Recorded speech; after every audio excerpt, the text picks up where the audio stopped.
Winnipeg Jets came into this game with a chance for redemption after an ugly loss to the Montreal Canadiens on the weekend, and Chris Johnston, a chance to maybe send a message to the top team in the North Division. Did they do exactly that on Tuesday night?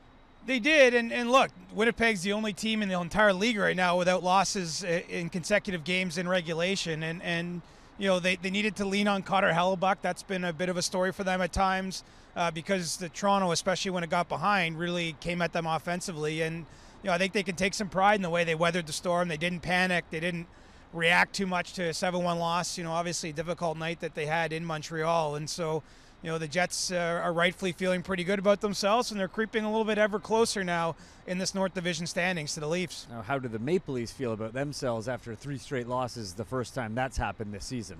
Well, it's a test for them now, right? I mean, they seem pretty calm, I would say, after the game. You know, Zach Hyman, Austin Matthews, you know, some of the players that spoke to reporters didn't seem as though they're hitting panic buttons. They've been in the 3 losses that they've had now in a row, the 2 in Vancouver and then this one coming back here to Toronto. But, you know, the facts are what they are. They have to get winning again to keep the lead they have in the division. You know, this is what they've been, you know, trying to safeguard against as opposed to previous regular seasons is getting in a hole.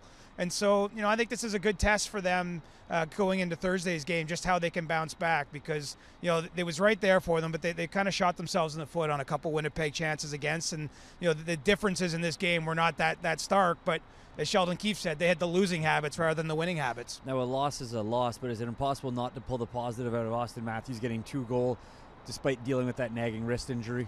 Yeah, I mean, that's a great sign for Toronto. And what you're really seeing there is a player adjusting to his circumstances. I mean, you know, as you know, the Leafs have talked about, Matthews has talked about, he's not shooting with his usual zip. You can see it out there, but he still finds a way to get a goal around the net, gets another tip-in goal, you know, leads the league now with 20 on the season. And so, you know, this has been a tough stretch for him, I think, with all these games and the fact he doesn't feel 100%. It's frustrating for any elite player or any player for that matter when they're not at 100%. But the fact he's contributing, I think, is a positive. And, you know, he's just trying to get to next week when the Leafs do have a little bit of a break in their schedule. Well, Chris, a big win for the Jets.